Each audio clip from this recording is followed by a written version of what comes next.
All right, so everyone's talking about this Harvard vegetable soup. It's like Yeah. all over my feed, especially lemonade. Yeah, it's really blowing up online. Some pretty wild claims going around about it too, like boosting white blood cells and stuff. So we thought, let's do a deep dive, Definitely. see what's really going on.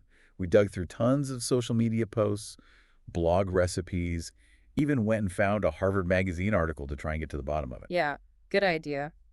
It's important to be a little skeptical, right, when you see these big claims online. Like I saw one saying it increases your white blood cell count by 43% in just 2 weeks. 43%. I mean, that's a very specific number. Right. You'd think they'd have some, like, research to back that up, but Exactly. And that's what we were looking for. But actually, we couldn't find anything from Harvard officially, like endorsing this soup or saying they'd researched it. The closest we found was a Harvard Magazine article. It featured Teresa Chen. She's a cookbook author and big soup fan, interesting. but no mention of the specific viral recipe. So maybe it's just clever marketing, then calling it Harvard vegetable soup. Yeah, could be. I mean, it happens all the time online. Information gets, a bit twisted and exaggerated. But here's the thing. Just because Harvard isn't, officially behind it doesn't mean it's not a good soup. Right. It makes you wonder, why is this simple soup going viral? What's so special about it? Yeah, that's a good point. Well, for one thing, that lemonade recipe is, like, ridiculously simple. It's just onion, pumpkin, cabbage, and carrot. Boil it for 20 minutes and boom. Yeah, I saw that one. Definitely seems appealing for those busy weeknights. Yeah. But then we also found some food blogs like Feasting at Home and The First Mess, and they had, way more elaborate recipes. They were all about building a really flavorful broth. Oh, interesting. So you've got, like, the quick and easy camp versus the gourmet broth camp. Exactly. And it was interesting because one thing that really stood out was this whole debate they had about using vegetable scraps in the soup. The scrap debate? Oh, yeah, I saw that. Yeah. One chef was totally for it, zero waste, use every bit of the veggie. But then another one was like, no way, it makes the broth taste muddy. It's like a philosophical divide in the soup world, which I kind of love. I mean, it shows you can really make it your own. Totally. There's no one right way to make this soup. It's all about, figuring out what you like and what works for you. Okay, let's be honest. We all secretly want there to be, like, a magic food that instantly makes us healthy. Right. So what about all these claims about this soup boosting your white blood cells? Yeah, so always be careful when you see a food that's being touted as a miracle cure. No single food is going to, magically transform your immune system overnight. So are we saying all the health claims are just hype then? Not necessarily. I mean, we should definitely be wary of those, specific numbers they throw around. But a soup that's packed with vegetables is undeniably good for you. Right. It's got to be healthier than, like, a cheeseburger, right? For sure. You're getting fiber, vitamins, minerals, antioxidants, all that good stuff your body needs. Okay, so maybe the Harvard connection is a bit stretched. But the idea that this kind of soup could be part of a healthy diet, that seems legit. Totally. And remember that Harvard Magazine article about Teresa Chen? Yeah. Well, she talked about how she learned about the benefits of soup by watching seniors in China who were aging really well. And soup was like a staple in their diet. Obviously, that's just anecdotal, but it does kind of point to this long tradition of seeing food as medicine. That's a lot more convincing than some random number on the internet. So maybe the hype is a bit much. Right. But the idea of simple vegetable-packed soup being good for you, that tracks. Absolutely. And I think that's the beauty of doing these deep dives. We can get past the hype and clickbait and figure out what's really going on. Love it. Okay, so I'm sold on the health benefits and the simplicity factor. Yeah. But I got to admit, reading those fancy blog recipes, I'm kind of drooling over all the flavor possibilities. Right. They had some cool tips and tricks. Almost every recipe emphasized how important it is to saute your aromatics first. Like your garlic and ginger, to build a really good flavor base. Okay, that makes sense. But what about that, secret ingredient? What takes it to the next level? Vinegar. Apparently, just a splash of vinegar makes all the flavors pop. Yeah. And they had specific pairings for different soups, like balsamic for tomato-based soups, red wine vinegar for lentil, apple cider vinegar for butternut squash. Oh, vinegar's a lot more versatile than I thought. Right. Okay, I'm learning so much. Me too. Okay, last thing before we get into the actual cooking. We had to talk about the elephant in the room, the electric cooker. Uh-oh, here we go. Our sources were pretty divided on this one. Some swore by it for this soup. Others worried it would mess up the texture or the taste. So what's the verdict? Well, it can definitely work, but you might need to play around with it a bit. Like, use less water than you would on the stovetop, maybe adjust the cooking time. And honestly, some vegetables just do better with a longer, slower simmer. Yeah, makes sense. So it comes down to knowing your tools and how you like to cook. If you want, like, that hands-on control over the flavors, then stovetop is probably the way to go. But if you want to just, throw everything in and forget about it, then an electric cooker could be great. This is making me so hungry. All I can think about now is a big bowl of this colorful steaming soup, Me too. maybe with some crusty bread for dipping. Oh, yeah, that's the best. All right, well, I'm off to raid my fridge and get cooking. Yeah. But before we wrap things up, any final words of wisdom for our listeners about to start their own Harvard vegetable soup adventure? I'd say don't be afraid to experiment. Try different veggies, different flavor combinations, really make it your own. And most importantly, have fun. Well said. We'll be back in a bit to really get into the cooking part of this, so don't go anywhere. Welcome back to the deep dive, everyone. Okay, I am officially ready to make this soup happen. Like, takeout is officially off the menu tonight. Awesome. But before I go full-on soup chef, I need to know how to actually, do it. Absolutely. So remember, this soup is all about being flexible, right? You can make it as simple or as fancy as you like. Okay, so let's say I'm going for that super easy 20-minute lemonade recipe. Yeah. What are the things I absolutely can't mess up? Well, even though the recipe's simple, you got to start with good ingredients. Fresh produce, seasonal stuff, that always makes a difference. Makes sense. Okay, so Ah. quality ingredients, check. What about the actual cooking part? One thing that'll help is chopping your veggies into like roughly the same size so they all cook evenly. And while that recipe doesn't mention seasoning, I'd say definitely have some salt and pepper on hand. Yeah, just in case. Yeah, just to adjust at the end. Even a little pinch can go a long way. All right, chop, boil, seasons. Got it. That seems manageable. Exactly. But let's say I'm feeling a little, adventurous. Okay. And I want to try one of those gourmet broth recipes from the food blogs. Oh, now you're talking. This is where we get into the art of soup making. Okay, tell me everything. So first things first, we got to saute those aromatics, remember? Yeah. Heat up some olive oil, then throw in your onions, some garlic, maybe a little celery if you're feeling fancy. That's called a mirepoix. Fancy. I know, right?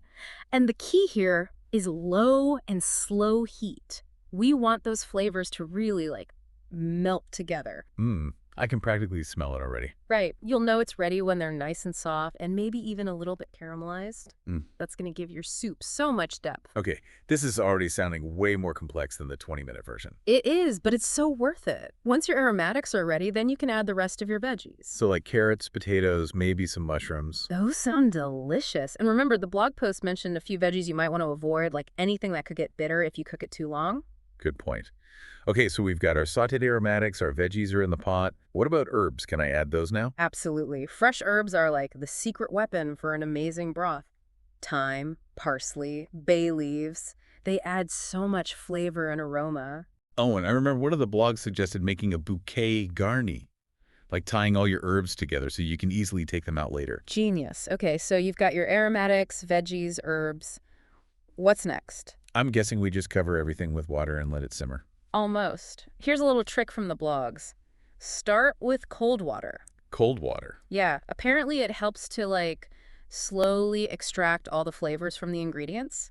So your broth will be extra rich and flavorful. Whoa, mind blown. Who knew the temperature of the water mattered so much? Right, so cold water, bring it to a boil, then reduce the heat and let it simmer. Okay, how long should I let it simmer for? It depends on the veggies you're using. The blogs give some general time ranges, but honestly, the best way to know is to just use your senses. Taste the broth, check how tender the veggies are, and, adjust the cooking time accordingly. Okay, I'm starting to feel like a real chef here. Yeah. So let's say my beautiful broth is ready. Do I blend it all up? That's totally up to you. Some people love a smooth and creamy soup, so blending is the way to go. But others prefer it with the veggies, left whole or maybe just lightly mashed. It's all about personal preference. So many options. And of course, I can't forget our secret weapon, the splash of vinegar. Yes, that's what's going to make those flavors sing. And remember, we've got those vinegar pairings from our sources to guide you. Balsamic for tomato, red wine for lentil, apple cider for butternut squash. It's all about finding the perfect match. This is getting me so excited to get creative in the kitchen. Oh. And I remember one blog had this amazing tip for potato leek soup. Instead of chopping the potatoes, they riced them. Oh, yeah. That's so smart. Yeah, to avoid getting that gummy texture. Genius. It's those little details that can make a big difference. Totally. Oh. Okay, so last but not least, we got to revisit the electric cooker situation one more time for the people in the back. All right. Electric cooker rundown. It's definitely a convenient option, but you got to make a few adjustments. First off, you'll probably need less water than you would for stovetop cooking. And you got to keep an eye on those veggies. Make sure they don't overcook. Yeah, and some ingredients just might not do well in the electric cooker, like anything that needs that long, slow simmer to really develop its flavor. Exactly. So it's about, choosing the right tool for the job. If you want that hands-on control over the flavor, stovetop is probably your best bet. But if you're all about convenience and a set it and forget it approach, then the electric cooker could be your new best friend. I'm getting so hungry just thinking about a ticker. Like a big bowl of steaming, colorful goodness. Me too. It's like comfort food, but healthy. Exactly. All right, well, I am off to raid my fridge and get cooking. Ah. But before we wrap things up, any final words of wisdom for our listeners who are about to embark on their own Harvard vegetable soup adventure? I would say just have fun with it. Try different things, experiment, make it your own. Cooking should be enjoyable. Well said. We'll be back shortly for the final part of our deep dive, so stay tuned.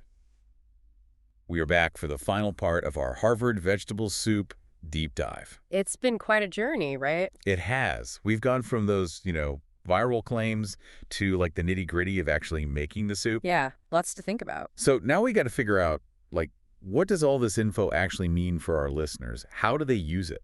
Good point. Like, what are the takeaways here? How can people apply what we've learned? Exactly. So imagine you're at home, you've got your veggies chopped, your pot simmering away. What are the big things you should be thinking about? Well, first off, remember that Harvard connection, right? It might not be as legit as it seems online. Yeah, probably best to take it with a grain of salt. Right. But that doesn't mean the soup itself isn't good for you. Right. We debunk those crazy claims about, like, boosting your white blood cells by some specific percentage. Yeah, no miracle cures here. But this soup is definitely packed with good stuff.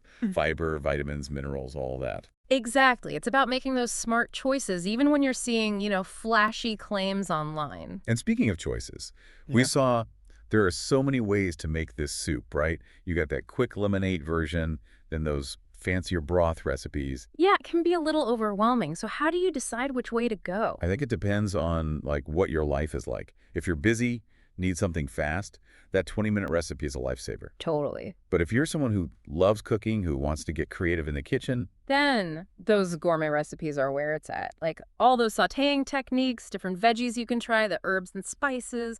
It's a whole world to explore. and we can't forget about the electric cooker. That was a big debate. Yeah, that one was a tough one. Some people love it, some hate it.